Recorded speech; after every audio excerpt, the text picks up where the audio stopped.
یا ایہا المدثر، یہ صورت آغاز وحی میں نازل ہوئی تھی چونکہ حضرت محمد صلی اللہ علیہ وآلہ وسلم خوف وحی کی وجہ سے کپڑا اوڑھ لیتے تھے، اس لیے مدثر سے خطاب فرمایا، اے محمد صلی اللہ علیہ وآلہ وسلم، جو کپڑا لپیٹے پڑے ہو، اٹھو اور ہدایت کر دو اور اپنے رب کی بڑائی کرو اور اپنے کپڑوں کو پاک رکھو اور ناپاکی سے دور رہو، اور اس نیت سے احسان نہ کرو کہ اس سے زیادہ کے طالب ہو، اور اپنے رب کے لیے صبر کرو۔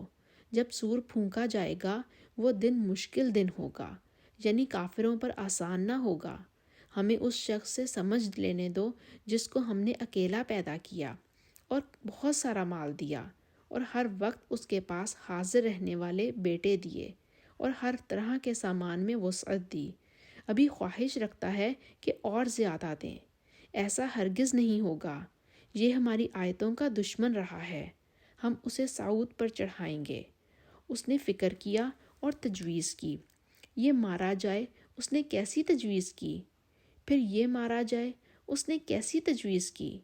پھر تأمل کیا، پھر تیوری چڑھائی اور منہ بگاڑ لیا، پھر پشت پھیر کر چلا اور قبول حق سے غرور کیا، پھر کہنے لگا کہ یہ تو جادو ہے جو اگلوں سے متصل ہوتا آیا ہے، پھر بولا یہ اللہ کا کلام نہیں بلکہ بشر کا کلام ہے، ہم عنقریب اس کو سقر میں داخل کریں گے۔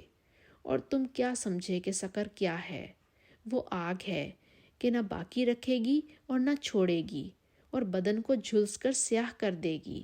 اس پر 19 داروغہ ہیں، اور ہم نے جنت کے داروغہ فرشتے بنائے ہیں، اور ان کا شمار کافروں کی آزمائش کے لیے مقرر کیا ہے، اور اس لیے کہ اہل کتاب یقین کریں اور مومنوں کا ایمان اور زیادہ ہو، اور اہل کتاب اور مومن شک نہ کریں، اور اس لیے کہ جن لوگوں کے دلوں میں نفاق کا مرض ہے اور جو کافر ہیں، کہیں کہ اس مثال کے بیان کرنے سے اللہ کا مقصود کیا ہے۔ اسی طرح اللہ جس کو چاہتا ہے گمراہ کرتا ہے اور جس کو چاہتا ہے ہدایت دیتا ہے، اور تمہارے رب کے لشکروں کو اس کے سوا کوئی نہیں جانتا، اور یہ تو بنی آدم کے لیے نصیحت ہے۔